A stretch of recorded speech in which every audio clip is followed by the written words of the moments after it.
আজ আমি এক্সপ্লেইন করব 2023 সালে মুক্তি পাওয়া একটি ভীষণ ইমোশনাল কোরিয়ান মুভি।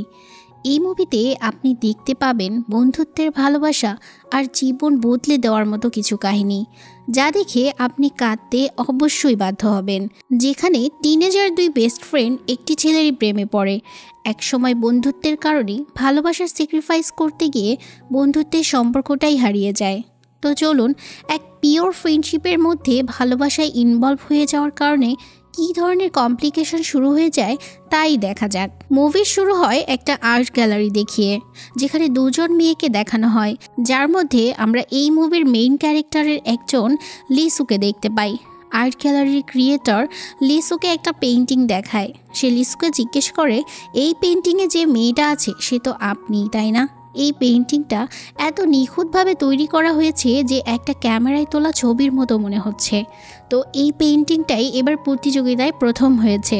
মহিলাটি আরও জানায়, কে এই ছবিটি এঁকেছে বা এই আর্ট গ্যালারিতে এনেছে তার কোনো ইনফরমেশনই তাদের কাছে নেই। শুধুমাত্র পেইন্টিংয়ে একটা নাম লেখা আছে, তা হলো হায়ুন।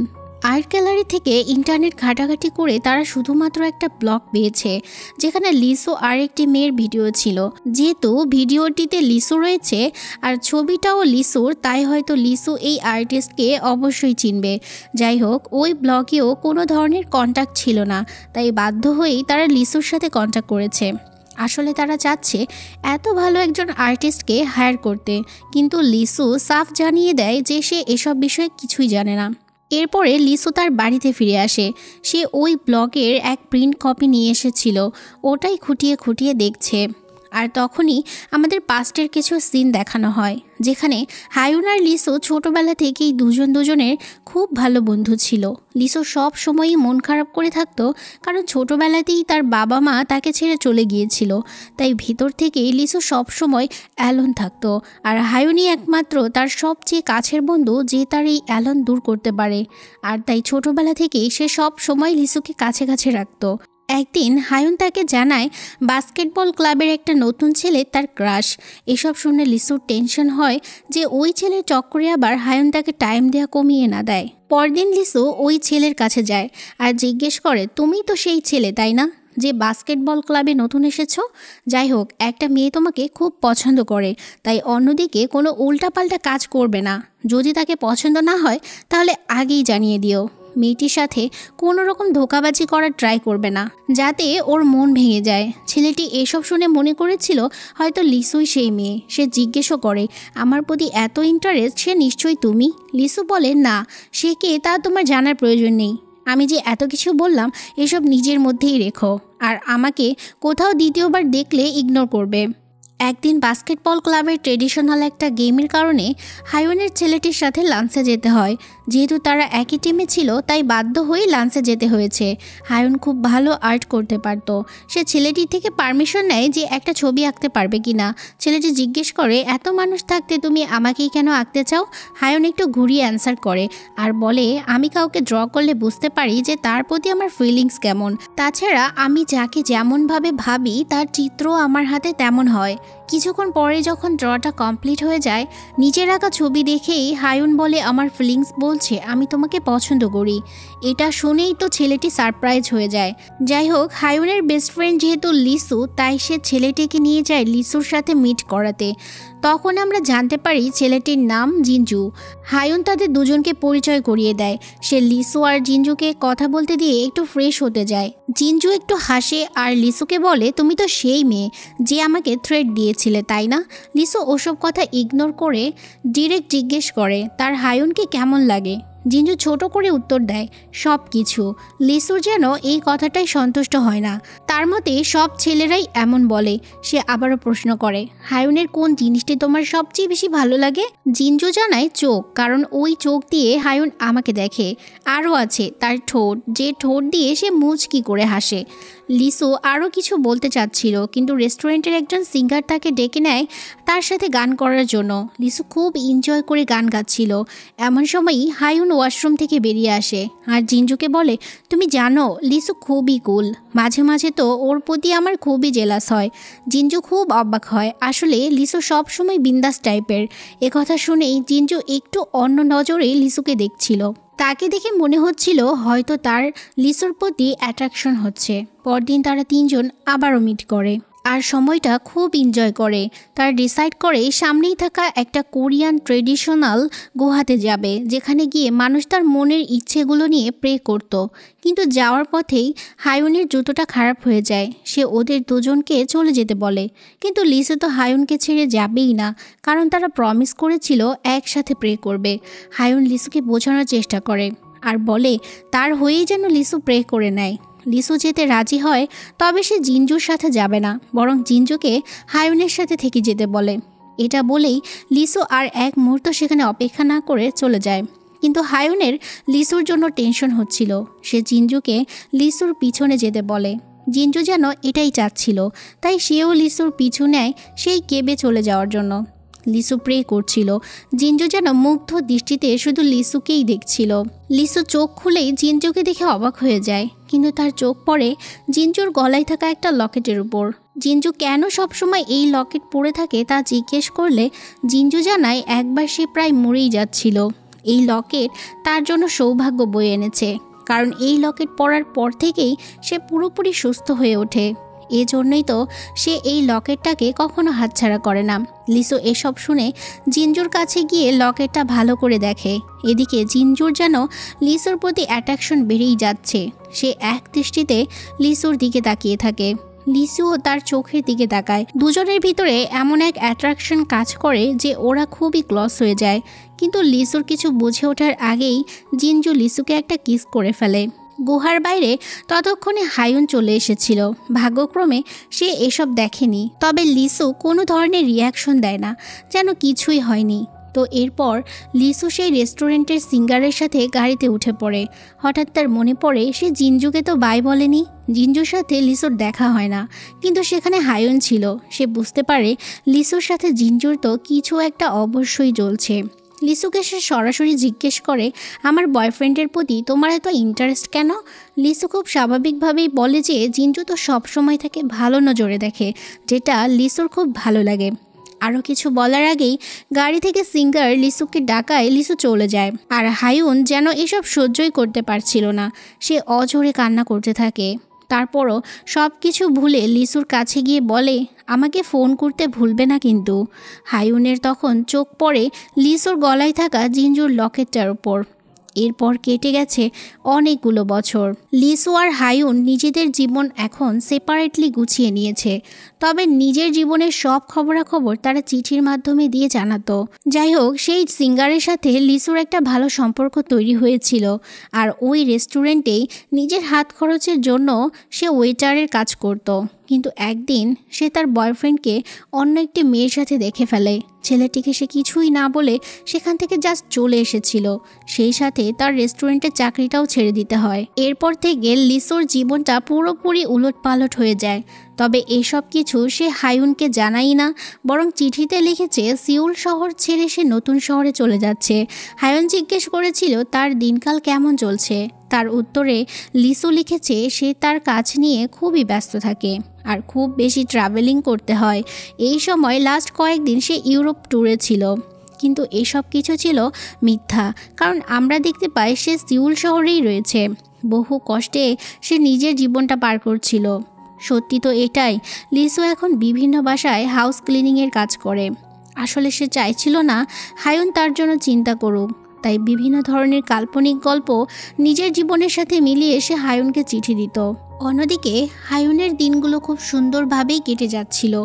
জিঞ্জুর সাথে তার রিলেশন এখনও টিকে আছে, কিন্তু জিঞ্জু বর্তমানে চাচ্ছে মেডিকেল কলেজে পড়তে, আর তাই তাকে সিওল শহরে যেতে হবে। হায়ুন চাচ্ছিল কোনো একভাবে জিঞ্জু যেন এখানেই থেকে যায়, কারণ একে তো তার বেস্ট ফ্রেন্ড লিসু তাকে ছেড়ে অন্য এক শহরে থাকছে। এখন জিঞ্জুও যদি চলে যায় তাহলে হায়ুন খুবই একা হয়ে পড়বে। কিন্তু জিঞ্জুর তো যেতেই হবে, কারণ দ্বিতীয় কোনো অপশন তার হাতে এই মুহূর্তে নেই।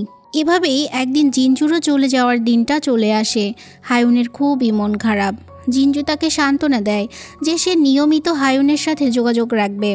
হায়ুন মন খারাপ নিয়ে বাড়ি ফিরে এসেই সারপ্রাইজ হয়ে যায়, কারণ বাড়িতে তার জন্য অপেক্ষা করছিল স্বয়ং লিসু।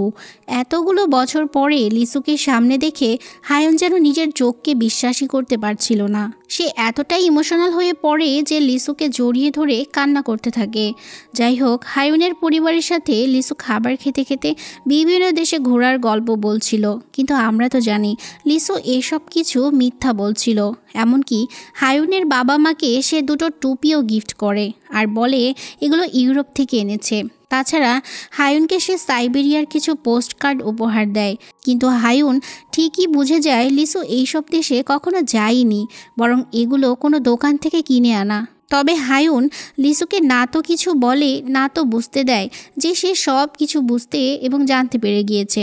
পরদিন দুজনে মিলে অনেক জায়গায় ঘুরতে যায় আর খুব এনজয় করে। রাতে থাকার জন্য তারা খুব ভালো একটি হোটেলে যায়। সেখানে লিসুর ব্যাগ দেখতে গিয়ে হায়ুন আবারও জিঞ্জুর সেই লকেটটি দেখে ফেলে। ভেতরে ভেতরে তার খুব কষ্ট হচ্ছিল, কিন্তু লিসুকে সে কিছুই বলেনি। রাতে তারা ডিনার করতে একটা রেস্টুরেন্টে যায়, কিন্তু লিসুর কাছে ওয়াইন কেনার মতো কোনো টাকা ছিল না। হঠাৎ তার মাথায় একটা আইডিয়া আসে। সেখানে থাকা কিছু ধনী লোককে ওয়াইন সার্ভ করার মাধ্যমে লোকটির থেকে এক গ্লাস ফ্রি ওয়াইন নিয়ে নেয়। এমন কর্মকাণ্ড হায়ুনের একদমই ভালো লাগে না। সে একটু কড়া গলায় লিসুকে বলে এখানে তারা আনন্দ করতে এসেছে, খাবার সার্ভ করতে নয়। লিসু এবার সত্যিটা বলে এসব তার কাছে খুবই স্বাভাবিক। প্রতিদিন এমন কাজ করেই সে বেঁচে আছে। তাদের দুজনের কথাবার্তার মধ্যেই কিছু লোক এসে তাদের ডান্সের অফার করে। হায়ুন ডিরেক্ট বলে আমার বয়ফ্রেন্ড আছে, কিন্তু লোকগুলো জানায় তাতে কি হয়েছে, তারও তো ঘরে স্ত্রী আছে। হায়ুন এসব শুনে ধমক দিয়ে লোকগুলোকে সরিয়ে দেয়, কিন্তু দুই বান্ধবীর মধ্যে রেস্টুরেন্টের বিল দেয়া নিয়ে আবারও একটু তর্ক হয়। দুজনেই বিল দিতে যাচ্ছে, কিন্তু হায়ুন জানায় লিসু তো হোটেলের বিল দিয়েছে, এবার না হয় খাবারের বিলটা সেই দিবে। এমন সময় জিঞ্জু হায়ুনকে কল করে। লিসু সাথে সাথে উঠে গিয়ে বলে তুমি ফ্রিলি কথা বলো, আমি বাইরে যাচ্ছি। হায়ুনের আবারও সন্দেহ হয়। সে কিছুতেই বুঝতে পারে না জিঞ্জুর কথা উঠলেই লিসু কেন এমন আলাদা রকমের বিহেভ করে। সে লিসুকে ডিরেক্ট জিজ্ঞেস করে তোমার কি জিঞ্জুর ব্যাপারে মনের মধ্যে কোনো অপরাধবোধ আছে? এ কথা সে কথায় আবারও দু বন্ধুর মধ্যে ঝগড়া লেগে যায়। এই ঘটনার ঠিক 6 বছর পরের সিন দেখানো হয়। সেদিনের পর থেকে হায়ুন আর লিসুর মধ্যে কোনো যোগাযোগ হয়নি। আমরা লিসুকে দেখতে পাই সে একটা রেস্টুরেন্টে বসে বিজনেস মিটিং করছিল। এমন সময় সেখানে জিঞ্জু আসে। জিঞ্জুর সাথে সে দেখা করে আর বলে এখন সে ডাক্তারি পড়াশোনা নিয়ে খুবই ব্যস্ত। অন্যদিকে হায়ুন একটা স্কুলের শিক্ষক, তাদের সম্পর্কটা এখনও রয়েছে, এমনকি কিছুদিনের মধ্যেই তারা বিয়ে করবে। লিসু আগেই জানিয়ে দেয় যে তাদের বিয়েতে সে অ্যাটেন্ড করতে পারবে না, কারণ কিছুদিনের মধ্যেই সে কানাডায় শিফট হবে তার বয়ফ্রেন্ডের সাথে। এমন সময় লিসুর ফোনে কেউ একজন বারবার কল করছিল, কিন্তু লিসু ফোনটা ধরে না। জিঞ্জু একটা বিষয় জানতে খুবই আগ্রহী, এত ভালো দুজন বন্ধুর মধ্যে সত্যিই কি যোগাযোগ নেই? লিসু এর কোনো উত্তর না দিয়ে দ্রুত সেখান থেকে উঠে চলে যায়। এমন সময় সেখানে পুলিশের গাড়ি আর অ্যাম্বুলেন্স আসে। লিসু খুব কান্না করছিল আর কি যেন ভেবে দৌড়ে ভিতরে যায়। আসলে লিসুর বয়ফ্রেন্ড আত্মহত্যা করেছে। এতক্ষণ লিসুর কাছে যে বারবার ফোনটা আসছিল তা আর কারো না, বরং লিসুর বয়ফ্রেন্ডের ছিল। হয়তো ছেলেটি লিসুকে খুব ভালোবাসতো। লিসুর সাথে মনোমালিন্যর কারণেই সে নিজের জীবন দিয়ে দিয়েছে।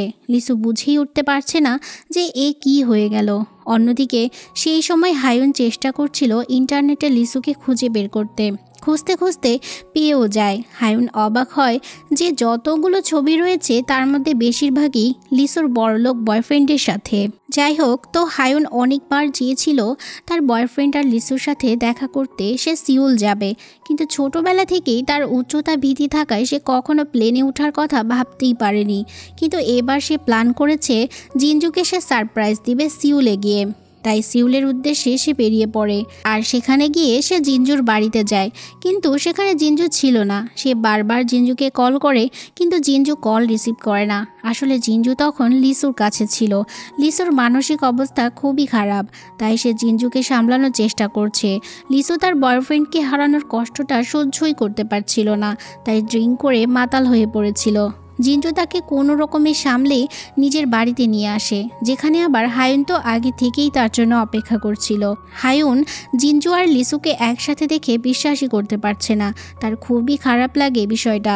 এদিকে লিসু আবার এতদিন পরে হায়ুনকে দেখেই জড়িয়ে ধরে আর বলতে থাকে তার বয়ফ্রেন্ড তারই টাকা পয়সা শেষ করে আত্মহত্যা করেছে, এমনকি তার বাড়ি থেকেও লিসুকে বের করে দেওয়া হয়েছে, তাই বাধ্য হয়েই সে জিনজুর সাথে এসেছে।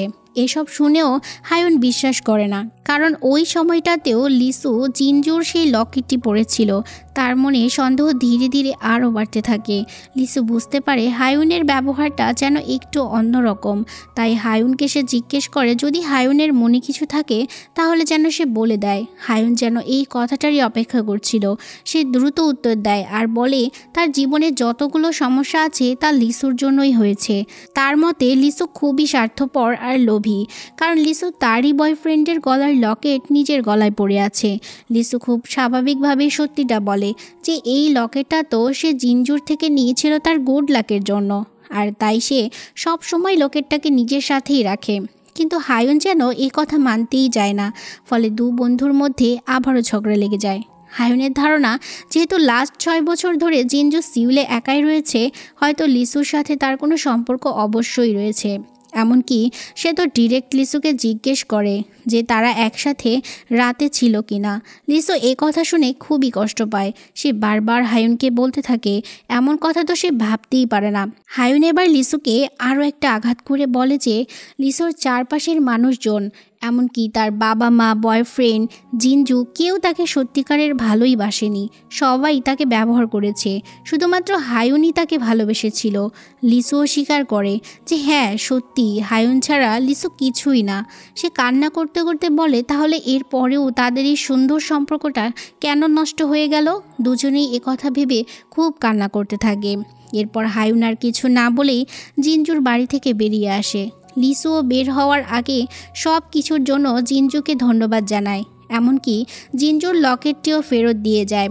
জিনজুর আবারও মনে পড়ে যায় সেদিনের সেই গুহার ভেতরের কথা, কিভাবে যেন তারা একটু ঘনিষ্ঠ হয়ে পড়েছিল সেদিন। এরপরে সিন শিফট হয়ে বর্তমানে আসে, যেখানে লিসুর পাশে তার মেয়ে ঘুমিয়েছিল।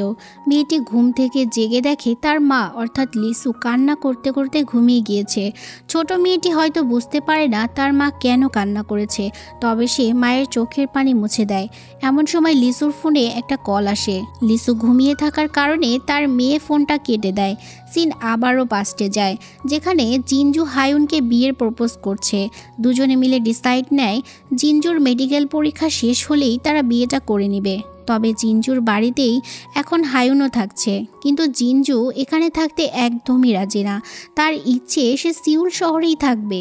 তাছাড়া সেখানে সব ধরনের চাকরির জন্য একটু বেশি স্যালারি পাওয়া যায়। কিন্তু হায়ুন তো এসব চায় না, কারণ তার সিউল শহর তেমন একটা পছন্দ না। তাছাড়া সে আর এখন শিক্ষকতা করতে চায় না। এদিকে আবার জিনজু তাকে বলেছে আর্টটাকে সে যেন পেশা হিসেবে না নিয়ে জাস্ট শখ হিসেবে রাখে। হায়ুন তো জিনজুর মুখে এমন কথা শুনে খুবই মন খারাপ করে ফেলে। সে মনে করতে থাকে তার বাবার মতো জিনজুও তার ট্যালেন্টটাকে তেমন একটা গুরুত্ব দিচ্ছে না। তো এরপর দেখতে দেখতে তাদের বিয়ের দিনটাও চলে আসে, আর খুব ধুমধাম করে জাঁকজমকভাবেই তাদের বিয়েটা হয়ে যায়। কিন্তু হায়ুন যেন কিছু একটা নিয়ে খুবই চিন্তিত। সবার মুখে হাসি থাকলেও তার মুখটা যেন মলিন। তো জিনজু হায়ুনের কাছে আসলে সে দেখতে পায় সেখানে হায়ুন নেই, বরং সেখানে পড়ে আছে তার একটা ছবি। এতদিনের সম্পর্ক, আর ফাইনালি তারা বিয়েটাও করেছিল। কিন্তু এভাবে বিয়ের আসরে হায়ুন জিনজুকে ছেড়ে যাওয়ায় জিনজু খুবই ভেঙে পড়ে। আসলে হায়ুন কেন যেন মনে করছিল সে হয়তো এই বিয়েটা করে অনেকজনকেই কষ্ট দিচ্ছে, তাই শেষ পর্যন্ত কী সিদ্ধান্ত নিবে এই ভেবেই সে জিনজুকে ছেড়ে চলে আসে। যাওয়ার আগে একবার সে তার মায়ের সাথেও দেখা করে। তার মা তাকে এসব কিছুর জন্য আটকায় না, বরং বলে প্রতিটি মানুষেরই তার নিজের ইচ্ছে মতো বেঁচে থাকার অধিকার আছে।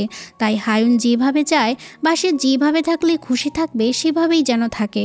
ছোটবেলা থেকেই হায়ুন তার অনেক ছোট ছোট ইচ্ছেগুলো পরিবারের জন্য পূরণ করেনি, তাই জীবনের এই সময়টা তো তার নিজের একান্ত। সে যেভাবে ইচ্ছে নিজের জীবনটা উপভোগ করতে পারে। তো এরপরে মায়ের থেকে বিদায় নিয়ে হায়ুন চলে আসে সিউল শহরে। সে বহু কষ্টে লিসু আগে যে জায়গায় থাকতো সেই জায়গার ঠিকানাটা খুঁজে বের করেছে। এখন সেখানে লিসু থাকে না, কিন্তু লিসুর স্মৃতির সাথে হায়ুন এখন লিসুর বাড়িতেই থাকতে শুরু করে আর সারাদিন নিজের আর্ট নিয়েই ব্যস্ত থাকে। তার সারা ঘরে নিজেরই আঁকা সব ছবিগুলো ছিল তার আপন মানুষদের। সে লিসুকে অনেক মিস করত, তাই তার আঁকা সবচাইতে বড় আর সুন্দর ছবিটা হচ্ছে লিসুর ছবি, যেই ছবিটা আমরা মুভির শুরুতে একটা আর্ট গ্যালারিতে দেখেছিলাম। এই ছবিটা ছিল সেদিনের, যেদিন জিঞ্জু আর লিসু সহ সে জঙ্গলে ঘুরতে গিয়ে গুহার মধ্যে প্রে করেছিল। কারণ সেই দিনের ঘটনার পরেই ওদের তিনজনের জীবন একেবারে উলটপালট হয়ে গিয়েছে। একদিন খুঁজতে খুঁজতে হায়ুন লিসুকে পেয়েও যায়। লিসু তাকে দেখেই খুব খুশি হয়ে যায়। হায়ুনকে নিজের বাড়ি নিয়ে গিয়ে আশেপাশের মানুষের সাথে পরিচয় করিয়ে দেয়। লিসুর বাড়িওয়ালি জানায় তার স্বামীর মৃত্যুর পরে সে খুবই ভেঙে পড়েছিল। একা থাকার কারণে সে বাড়ি ভাড়া দিতে চাইছিল, কিন্তু মনের মতো সে কাউকেই পায়নি। একদিন রেস্টুরেন্টে লিসুর সাথে তার দেখা হয়, যেখানে লিসু ওয়েটারে কাজ করত। লিসুকে তার খুব পছন্দ হয়, আর সেই থেকে লিসু এই বাড়িতেই আছে। সবার গল্পের মাঝে লিসুর হাসি মুখটা দেখে হায়ুনের খুব ভালো লাগে। এরপর লিসুর সাথে হায়ুন সেখানে বেশ কিছুদিন কাটিয়ে বেরিয়ে পড়ে দেশ ঘোরার উদ্দেশ্যে, যেটা ছোটবেলা থেকেই তাদের দুজনেরই স্বপ্ন ছিল। চলে আসার আগে হায়ুন লিসুকে একটা কানের দুল উপহার দেয়। তারপর দুজনকে জড়িয়ে ধরে বিদায় জানায়। কিছুদিন পরে হায়ুন লিসুকে সাইবেরিয়ার কিছু পোস্ট কার্ড পাঠায়। সেখানে হায়ুন তাদের দুজনের বর্তমান অবস্থা সম্পর্কে লিখেছে, যে কিভাবে সময়ের সাথে সাথে তাদের দুজনেরই লক্ষ্য এখন ভিন্ন হয়ে গিয়েছে। আর এখানেই সেই ব্লগের লেখাটি শেষ হয়ে যায়। অন্যদিকে জিঞ্জুও তার হাসপাতালে বসে এই ব্লগটি পড়ছিল। এত বছর পরেও সে হায়ুনকে ভুলতে পারেনি। হায়ুনের খোঁজ সে অনেক জায়গায় নিয়েছে, কিন্তু কোথাও পায়নি। তাই বাধ্য হয়ে সে লিসুর সাথে দেখা করে। লিসুকে হায়ুনের কথা জিজ্ঞেস করলে সে বলে জানে না। জিঞ্জু খুব ভালো করেই জানে লিসু সবটা জানে, কিন্তু স্বীকার করে না। ঠিক তখনই হায়ুন লিসুকে কল করে। লিসু ফোনটা নিয়ে বাইরে গেলে এক প্রকার উৎসাহের সাথেই জিঞ্জুও তার পিছু নেয়। সে দেখে মিসুর মেয়ে স্কুল থেকে ফিরে এসেছে, আর কলটা এই মেয়েটিই করেছিল, যাকে লিসু বারবার হায়ুন বলে ডাকছিল। অর্থাৎ লিসু তার নিজের মেয়ের নাম রেখেছে তার প্রিয় বেস্ট ফ্রেন্ডের নামে। মেয়েকে একটা জায়গায় বসিয়ে লিসু আবার যায় জিঞ্জুর কাছে। লিসু একটা ভয়ঙ্কর সত্যি জিঞ্জুকে জানায় যে এই মেয়েটি তার না, বরং মেয়েটি হায়ুন আর জিঞ্জুর মেয়ে। জিঞ্জু তো এই কথা শুনেই হতবাক হয়ে যায়। দৃশ্য চেঞ্জ হয়ে আবারও অতীতে যায়। আসলে যখন হায়ুন সিউলে লিসুর কাছে গিয়েছিল তখন সে প্রেগনেন্ট ছিল। লিসু হায়ুনকে নিজের বাড়িতে রেখে অনেক যত্ন করে। এদিকে হায়ুন যে প্রেগনেন্ট তা জিঞ্জু জানতই না। হায়ুন খুব উদাস মনে লিসুকে বলেছিল তার ধারণা জিঞ্জু তাকে সত্যিকারের ভালোবাসে না। যদিও জিঞ্জু খুবই ভালো একজন মানুষ, কিন্তু তার মাথায় যেহেতু ঢুকে গিয়েছে জিঞ্জু তাকে ভালোবাসে না, এই কারণে সে সত্যি কোনোভাবে আর সংসারটা করতে পারেনি। তাই জিঞ্জুকে ছেড়ে চলে এসেছে। তাছাড়া সে ভালো করেই লিসুর মনে সব সত্যিটা জানে। আর এখানেই আমরা এই মুভির সবচেয়ে বড় টুইস্টটা জানতে পারি। সেদিন যখন গুহার মধ্যে জিঞ্জু আর লিসু ঢুকেছিল তখন সেখানে আড়াল থেকে হায়ুন সবটা দেখে ফেলেছিল। লিসু আর জিঞ্জুয়ের ঘনিষ্ঠ মুহূর্তটা দেখে হায়ুন সেদিন মনে প্রচণ্ড আঘাত পেয়েছিল, কিন্তু এটা সে জিঞ্জু বা লিসুকে বুঝতে দেয়নি। এত বড় একটা সত্যি জানতে পেরেও হায়ুন কখনো তার বয়ফ্রেন্ড বা লিসুকে কিছুই বলেনি, কারণ সে কখনো তাদের দুজনকে হারাতে চাইতো না। আর এই হারানোর ভয়ে আস্তে আস্তে তার মনে অনেক ধরনের সন্দেহ সৃষ্টি হয়। দেখা যায় সে কাউকে কিছু না জানিয়েও আস্তে আস্তে লিচু তার থেকে দূরে সরে গিয়েছে। এইটা সে কোনোভাবেই মেনে নিতে পারেনি। লিসুর দূরে সরে যাওয়াটাকে হায়ুন সব সময় জিঞ্জুকেই দায়ী করে, আর এজন্যই বিয়ের আসরে সে জিঞ্জুকে ছেড়ে চলে এসেছিল। অন্যদিকে লিসু আসলে ভাবতেই পারেনি সেদিন গুহার মধ্যে জিঞ্জুর সাথে সে এতটা ক্লোজ হয়ে যাবে। এমনকি তার তো এমন ইন্টেনশন ছিলই না। তাই নিজের করা গিল্টি ফিলের জন্য সেও হায়ুনের থেকে সব সময় দূরত্ব বজায় রাখত। এসব কিছু জানতে পেরে দু বান্ধবী খুবই ইমোশনাল হয়ে পড়ে। এর কিছুদিন পরেই হায়ুন একটা ফুটফুটে মেয়ের জন্ম দেয়। দু বন্ধু মিলে ডিসাইড করে তারা দুজনে মিলেই বাচ্চাটিকে বড় করবে। কিন্তু পরদিন লিসু হসপিটালে গিয়ে জানতে পারে হায়ুন সেখানে নেই। এমন সময় হায়ুন লিসুকে কল করে জানায় সে এখন থেকে একটি স্বাধীন জীবনযাপন করতে চায়, যেখানে কারো কোনো দায়িত্ব কর্তব্য থাকবে না। ইচ্ছে মতো সে পুরো পৃথিবীটা ঘুরে দেখতে পারবে। এই জন্যই নিজের মেয়েকে সে লিসুর কাছে রেখে এসেছে। লিসু অনেক রিকোয়েস্ট করে যাওয়ার আগে যেন অন্তত একবার তার সাথে হায়ুন দেখা করে, কিন্তু হায়ুন জানায় সে লিসুর সামনে গেলে আর কখনো লিসুর থেকে দূরে যেতে পারবে না। তারপর ফোনটা কেটে দেয়। লিসু দূর থেকে দেখতে পায় হায়ুন ট্যাক্সি করে চলে যাচ্ছে, আর এটাই ছিল লিসুর সাথে হায়ুনের শেষ দেখা। সব কিছু শোনার পর জিঞ্জু খুব ইমোশনাল হয়ে পড়ে আর লিসুকে রিকোয়েস্ট করে একবার তার মেয়ের সাথে কথা বলিয়ে দেওয়ার জন্য। তবে লিসু তাকে একটা শর্ত দিয়ে দেয়, তা হলো বাচ্চাটি যেন কোনোভাবেই তার আসল পরিচয় জানতে না পারে। জিঞ্জু তার মেয়ের কাছে যায়। দূর থেকে লিসু পিতা আর মেয়েকে দেখছিল। বাড়ি ফিরে আসার সময় লিসু প্রচণ্ড কান্নায় ভেঙে পড়ে। এখানে আরও একটা সত্যি রিভিল হয়। লিসু এতক্ষণ জিঞ্জুকে যা যা বলেছে সবটা মিথ্যা ছিল। হায়ুনের বাচ্চা হওয়ার সময় প্রচণ্ড রক্তক্ষরণের কারণে হায়ুন সেদিনই মারা গিয়েছিল। হায়ুন তো বেঁচেই নেই, তাহলে কিভাবে সে বিশ্বভ্রমণে যাবে? কিন্তু এই সত্যিটা বলার মতো সাহস লিসুর ছিল না। যখন লিসু হায়ুনের ডেথ সার্টিফিকেট লিখছিল তখন আমরা দেখতে পাই হায়ুন 27 বছর বয়সে মারা গিয়েছে। লিসু সেখানে একজোড়া কানের দুল আর একটা চিঠি খুঁজে পায়। চিঠিটি ছিল হায়ুনের। সেখানে সে লিখেছে এই কানের দুলটি লিসুর জন্য, আর এই সুন্দর সময়গুলো তাকে দেওয়ার জন্য লিসুকে অসংখ্য ধন্যবাদ। এটা পড়ে লিসু আবারও কান্নায় ভেঙে পড়ে। এর বেশ কিছুদিন পরে লিসু যায় হায়ুনের একটা বোনের সাথে দেখা করতে। হায়ুনের বোন জানায় হায়ুনের মা মারা গিয়েছে। হায়ুন আর লিসুকে হায়ুনের মা খুবই ভালোবাসতো। তারপর লিসুকে সে একটা চিরকুট দেয়। চিরকুটটাতে একটা লোকেশন ছিল যেখানে একসময় হায়ুন একাই থাকতো। লিসু লোকেশনটা দেখেই চিনতে পারে এটা তো একসময় তারই বাড়ি ছিল। সেখানে হায়ুনও অনেকগুলো দিন কাটিয়েছে। লিসু সেখানে গিয়ে অবাক হয়ে যায়, কারণ সে ঠিক যেভাবে বাড়িটি রেখেছিল হায়ুনও সেভাবেই রেখেছে। হায়ুনের ল্যাপটপ ঘেঁটে লিসু তাদের দুজনের নিয়েই একটা ব্লগ খুঁজে পায়। তাছাড়া হায়ুন তার অনেক ছবিও এঁকেছিল। লিসু বুঝতে পারে সত্যি হায়ুন তাকে কতটা ভালোবাসতো আর কতটা মিস করতো। ঠিক তখনই লিসুর চোখ পড়ে একটা কাপড়ে ঢাকা জায়গার উপর। কাপড় সরিয়ে লিসু তো পুরো অবাক হয়ে যায়। হায়ুন লিসুকে কতটা নিখুঁতভাবে এঁকেছে, যা দেখে লিসু আর নিজেকে সামলাতেই পারে না। তবে হায়ুন ওই ছবি আর ব্লগটি অর্ধেক করেছিল। লিসু তাই যত্ন নিয়ে ছবিটি আঁকা শেষ করে আর ব্লগের বাকি অংশটুকুও লিখে দেয়, তারপর ইন্টারনেটে আপলোড করে দেয়। এরপরে দৃশ্য আসে বর্তমানে। লিসু হায়ুনের মেয়েটিকে নিয়ে সেই আর্ট গ্যালারিতে এসেছে যেখানে হায়ুনের আঁকা সেই বিখ্যাত লিসুর ছবিটিও ছিল। গ্যালারির ম্যানেজার লিসুকে জানায় হায়ুন তাদের মেইল করেছে। সেখানে হায়ুন জানিয়েছে যে হায়ুন তাদের সাথে কাজ করতে পারবে না, তবে তার আঁকা কিছু নতুন ছবি সে আর্ট গ্যালারির জন্য পাঠিয়েছে। এই ছবিগুলো আসলে হায়ুনের ছোটবেলার আঁকা। লিসুর চোখে আবারও পানি চলে আসে। আসলে হায়ুন তো মারা গিয়েছে, সে কিভাবে মেইল করবে? সত্যি তো এটাই, লিসু নিজেই ছবিগুলো আর্ট গ্যালারিতে পাঠিয়েছিল, এমনকি মেইলটাও সেই করেছে। লিসু চায় পুরো পৃথিবীর কাছে যেন হায়ুন বেঁচে থাকে, কারণ হায়ুন তার কাছে খুবই প্রিয়। সে যতদিন বেঁচে থাকবে হায়ুনও তার মনে ততদিন বেঁচে থাকবে। আর এই স্যাড এন্ডিংয়ের মাধ্যমে এই সুন্দর মুভিটি এখানেই শেষ হয়ে যায়। তো কেমন লাগলো আজকের মুভিটি অবশ্যই কমেন্টে জানাবেন। আর যারা এখনও আমার চ্যানেলটি সাবস্ক্রাইব করেননি প্লিজ সাবস্ক্রাইব করে দিবেন। আজকের মতো এই পর্যন্তই, দেখা হবে আবার কোনো সুন্দর মুভির এক্সপ্লেনেশন নিয়ে। সে পর্যন্ত গুড বাই।